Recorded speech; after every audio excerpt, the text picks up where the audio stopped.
स्वागत है आपका सामाजिक ज्ञान पे। आज हम चैप्टर 1 सिविक्स का अंडरस्टैंडिंग डाइवर्सिटी पढ़ेंगे। 3 children around your age have drawn the figure above.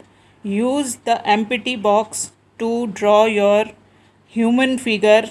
Is your drawing similar to any of the others? The chances are that your drawing is quite different from the other 3, which you can see are quite different from each other.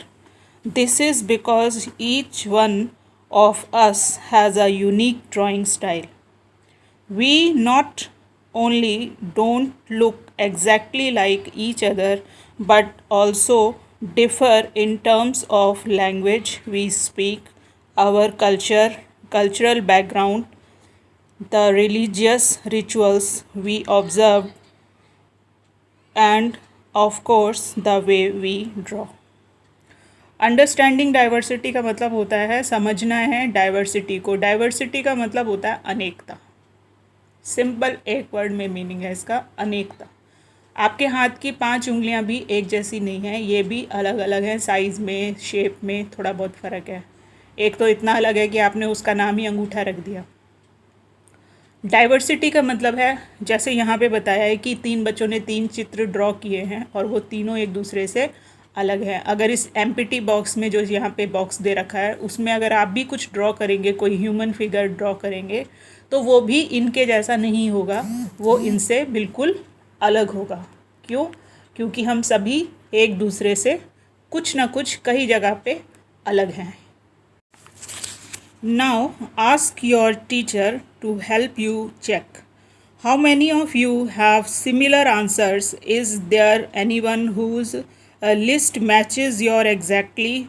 Probably not, but many of you may have similar answer. How many like reading the same kind of books?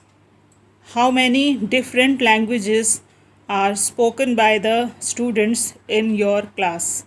By now, you must have recognized the many ways in which you are quite like some of your classmates and other way in which you are different from them.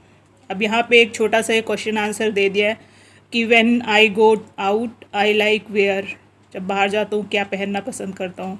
At home I speak in, मैं हिंदी बोलता हूँ या अंग्रेज़ी बोलता हूँ या कुछ और भाषा बोलता हूँ, लोकल लैंग्वेज बोलता हूँ।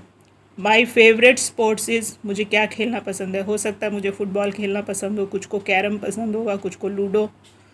I like reading books, about, किस बारे में मुझे किताबें पढ़ना पसंद है। तो कुछ के आंसर सेम भी हो सकते हैं और बाकी कुछ के आंसर अलग भी हो सकते हैं। मेकिंग फ्रेंड्स, यही सारा कुछ यहाँ पे जो ये लिखा है इंग्लिश में, इसका यही मीनिंग है कि ये ऊपर की प्रश्नोत्तरी है। आप अपने टीचर से पूछ सकते हैं और टीचर इसको आपको फीलिंग करवा सकती है कि आपको क्या पसंद है, कौन से कपड़े पहनना पसंद करते हो, कौन सी भाषा बोलना पसंद करते हो, कौन सा गेम खेलना पसंद करते हो और कौन सी किताबें पढ़ना पसंद करते हो।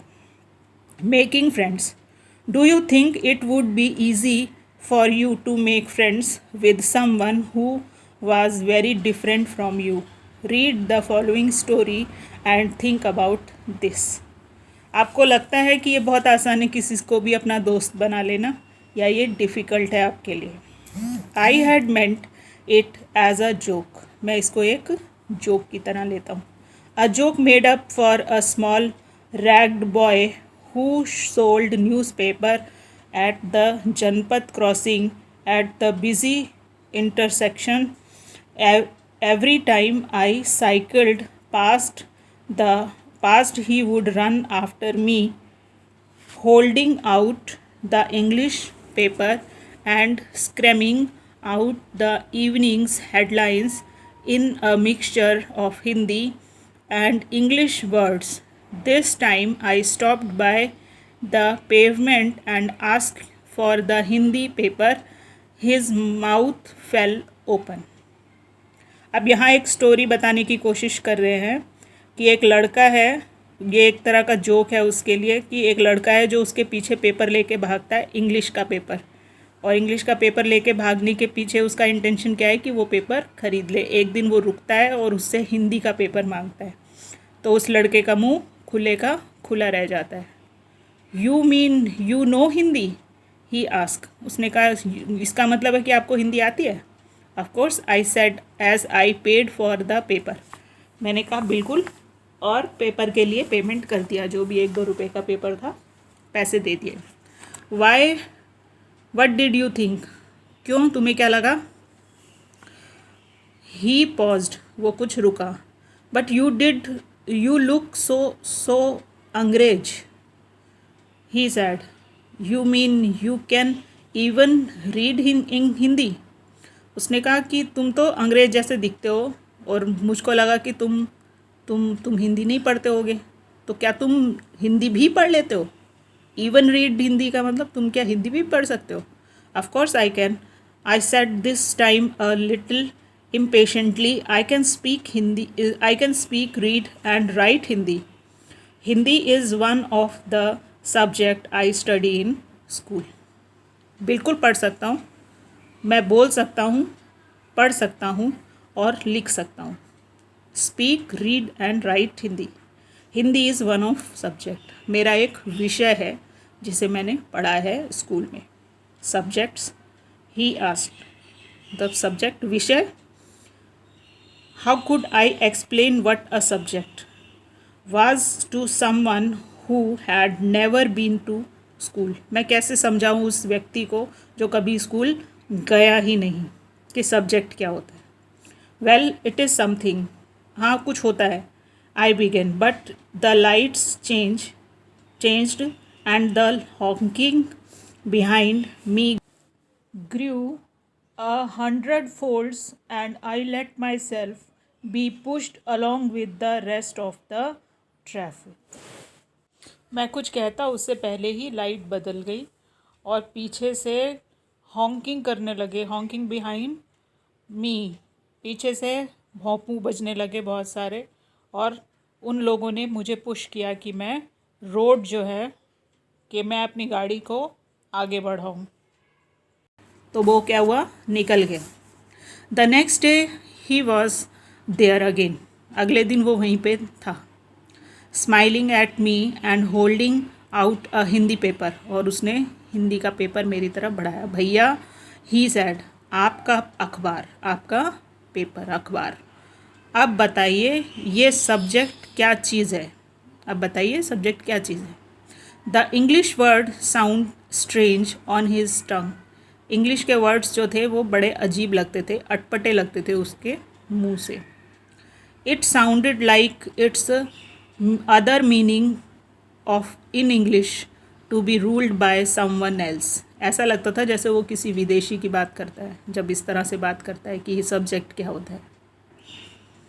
ओह, it is just something to study, वह होता है जो आप पढ़ते हैं, कुछ आप पढ़ते हैं। आई sad, and then because the red light had come on, I asked him, have you ever been to school? मैंने उससे पूछा क्या तुम कभी स्कूल गए हो। Never, he answered, उसने कहा नहीं। And he added proudly, I began working when I was so high. He measured himself against my cycle seat. First my mother used to come with me, but I can do it all alone. पहले जब वो था तो उसकी माँ आती थी उसके साथ काम करने के लिए, अब वो अकेले ही वो सारा काम करता है। Where is your mother now? I asked, but then the light changed and I was off. मैंने पूछा तुम्हारी माता कहाँ हैं, तो ये पूछने के बाद में क्या हुआ, लाइट बदल गई, तो मैं भी, मेरी बात भी वहीं पे ख़त्म हो गई और आगे बढ़ गया। I heard him yell from somewhere behind me, she is in Meerut with the rest was down out, उसने कहा कि वो मेरठ में है और उसके बाद की बात मुझको समझ में नहीं आई। My name is Sameer, he said the next day, उसने अगले दिन बताया कि मेरा नाम समीर है। And very surely he asked, what is yours, आपका क्या है। It was incredible, my bicycle wobbled, my name is Sameer too, मेरा नाम भी समीर है। जब टी के साथ में डबल ओ आता है तो इसका मतलब भी होता है, ठीक है ना। मेरा नाम भी समीर है। I said what his eyes lit up, yes I grinned at him, it's another name for Hanuman's father. उसने कहा कि मेरे नाम का मतलब होता है, ये दूसरा नाम है हनुमान का, के फादर का। पवन पुत्र हनुमान कहते हैं ना। आपने अगर पर्यायवाची पढ़े हैं ध्यान से तो आपको पता होगा कि पवन, समीर और हवा, पवन पुत्र हनुमान कहते हैं ना, उनका सेकंड नाम समीर होता है। तो समीर क्या है? हनुमान जी के फादर का दूसरा नाम है।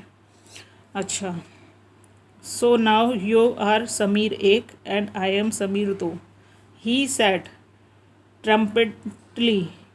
Then I held out my hand, हाथ मिलाओ समीर 2, और मैंने हाथ बढ़ा के कहा हाथ मिलाओ Sameer 2। His hand nestled in mine like a little bird. I could still feel its warmth as I cycled away.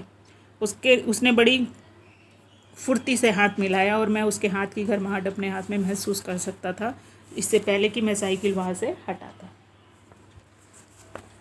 The next day he did not have his usual smile for me. अगले दिन मैंने देखा कि उसके चेहरे पर वो smile नहीं थी जो रोज़ दिखाई देती थी। There is trouble in Meerut, Meerut में कुछ प्रॉब्लम है। ट्रबल का मतलब मुश्किल, मुसीबत, कुछ भी मान लीजिए। He said many people are being killed there in the riots, I looked at the headlines. बहुत सारे लोग वहाँ मारे गए, मैंने हेडलाइंस में पढ़ा। Communal riots, it blazed, but Sameer I began, I am a Muslim Sameer, he said in answer, and all my people are in Meerut. His eyes filled with tears, and when I touched his shoulder he would not look up. He was not at the crossing the day after, neither the day after nor even again, ever again, and no newspaper in English or Hindi can tell me where my Sameer Do has gone. अब यहाँ पे देखिए कि उसने बताया कि मेरे यहाँ पे ना कम्युनल राइट्स हो गए हैं। कम्युनल राइट्स क्या होते हैं? कम्युनल का मतलब होता है जो दो धर्मों के बीच में लड़ाई होती है। अभी आपने यहाँ पर पढ़ा कि समीर बता रहा है कि पहले मेरी माँ ये काम करती थी पेपर देने का, और अब मैं ये काम करता हूँ, स्कूल नहीं जाता। और दूसरा समीर जो है, अभी आप यहीं पे पढ़ेंगे कि एक समीर तो बड़ा अमीर है और दूसरा समीर बड़ा गरीब है, लेकिन पीछे की वजह यहाँ पे मिस कर दिया है कि जब समीर 2 हैं, जो मुस्लिम समीर है, उसके घर में कितने लोग हैं? जो हिंदू समीर है उसके घर, वो अपने घर में पहला या दूसरा बच्चा है, माँ और पिता दोनों कमाते हैं, और तब वो उसको स्कूल भेज पाते हैं और वो पढ़ाते हैं उसको। लेकिन यहाँ पे क्या है, सिर्फ प्रोडक्शन का यूनिट लगा है, उनको कोई भविष्य देने की बात ही नहीं है, पढ़ना नहीं है। जैसे ही आप थोड़े से बड़े हो जाओ, काम पे लग जाओ, क्योंकि अब्बू जान को इस काम के लिए फुर्सत ही नहीं है, वो तो एक ही काम में लगे रहेंगे। और तब होते हैं कम्युनल राइट्स, जब एक के पास होता है और दूसरे के पास नहीं होता है, तो जिसके पास नहीं होता है वो छीनने की कोशिश करता है। छीनने के चक्कर में वो घरों को आग लगाता है, लूट करता है, डकैती करता है, और जिनके 1-2 बच्चे होते हैं उनका तो पूरे परिवार ख़त्म हो जाते हैं, जिनके 15-20 हैं उनका चलता रहता है। कम्युनल राइट्स का मतलब है 2 धर्मों के बीच होने वाले दंगे। While Sameer 1 is more familiar with English, Sameer 2 speak Hindi. Although they both are more at home in different languages, they still communicate with each other. They made the efforts to do so because this was what was important to them. अब समीर 1 और Sameer 2, Sameer 1 English भी जानता है और हिंदी भी बोल लेता है, जबकि दूसरा वाला जो है वो हिंदी ही बोलता है घर के अंदर, लेकिन दोनों लैंग्वेज जानने की वजह से वो एक दूसरे से कम्युनिकेट कर पाते हैं। Samir Ek and Samir Do also come from different religious and cultural background. While Samir Ek is Hindu, Samir Do is Muslim. Different religious and cultural backgrounds such as these are an aspect of diversity. ये दोनों अलग अलग background से आते हैं, एक हिंदू है दूसरा मुसलमान है, और उनका कल्चरल बैकग्राउंड भी अलग अलग है. यही डिफरेंस दिखाने के लिए वो कह रहा है कि ये भी एक एस्पेक्ट ऑफ डाइवर्सिटी है, यानी ये भी भिन्नता या अनेकता है. In addition to their diverse religious and cultural background, there are other ways in which Samir Ek and Samir Do are different from each other. For example, while Samir Ek goes to school, Samir Do do sell newspaper. ये अलग अलग तरह के उनके धार्मिक और सांस्कृतिक background अलग हैं, ये उनमें भिन्नता है. और इसमें एक और भिन्नता है कि समीर एक स्कूल जाता है जबकि समीर दो जो है वो न्यूज़पेपर भेजता है. Discuss why do you think Samir did not attend school? Do you think it would have been easy for him to attend school if he wanted to? In your opinion, is it a fair situation that some children get to go to school and others don't? आप discuss कीजिए आपस में कि समीर जो है वो school नहीं जा पा रहा है, अगर वो स्कूल जाना चाहे तो क्या करना चाहिए. आपका अपना ओपिनियन, अपना मत बताइए कि फेयर सिचुएशन होनी चाहिए सारे बच्चों को पढ़ने लिखने के लिए.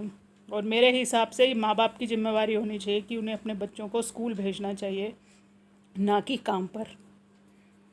Samir did not have opportunity to attend school. Perhaps you have noticed that there are several people in the area where you live who are poor and who do not have enough to eat or wear, and sometimes not even a place to live. This difference is not the same as the one we have seen. आप अपने आसपास भी देखते हैं कि बहुत सारे ऐसे लोग हैं जो कि पुअर हैं, गरीब हैं, जिनके पास पहनने के लिए, खाने के लिए इनफ नहीं होता, मतलब सामान नहीं होता, वो पहनने के लिए उनके पास कपड़े नहीं होते, यहाँ तक कि उनके पास रहने के लिए स्पेस भी नहीं होता. Earlier here we are talking not to difference but of inequality. Inequality comes about when a person does not have the resources and opportunities that are available to other person. यहाँ पे हम क्या बात कर रहे हैं? इनइक्वालिटी की बात कर रहे हैं, असमानता की बात कर रहे हैं. जब दो लोगों में असमान स्थिति होती है और एक को तो अपॉर्चुनिटी मिलती है लेकिन दूसरे को नहीं मिलती. The caste system is another example of inequality. Caste system यानी धर्म का जो एक सिस्टम होता है वो इनइक्वालिटी का एक महत्वपूर्ण कारण है. According to this society was divided into different group depending upon the work that people did and they were suppose to remain in those groups. So if your parents were potters you could not become a potter, nothing else. This system was considered irreversible. अब यहाँ वो ये कह रहा है कि अलग अलग कास्ट सिस्टम है सोसाइटी में. अगर आपके माता पिता कुम्हार हैं यानी मटके बनाते हैं तो आपको भी मटके बनाना पड़ेगा, इसके अलावा आपके पास में कोई और ऑप्शन नहीं है. And because you were not suppose to change your profession it was not considered necessary for you to know anything more than what you needed in your profession. This created a situation of inequality. You will read more about this and other inequalities in following chapters. अपने जो आपके parents जो काम कर रहे हैं, पैतृक काम कर रहे हैं, वही काम उनके बच्चों को भी करना पड़ता है क्योंकि सोसाइटी इसी तरह की होती है. इस तरह की और ढेरों इनइक्वालिटी यानी असमानताएं समाज में है जिसके बारे में आप आगे के आने वाले चैप्टर्स में पढ़ेंगे. तो आज इसमें इतना ही. अगले अंक में जो बाकी का चैप्टर है उसको करेंगे. चैनल पे पहली बार आए हैं तो चैनल को सब्सक्राइब कर लें, लाइक करें, वीडियो को शेयर करें और वीडियो पूरा देखें क्योंकि मैं भी चाहती तो सिर्फ क्वेश्चन आंसर दे के मैं इसको निपटा दूँ, लेकिन अगर आपको सिर्फ क्वेश्चन आंसर मिलेंगे तो आपको समझ कुछ नहीं आएगा।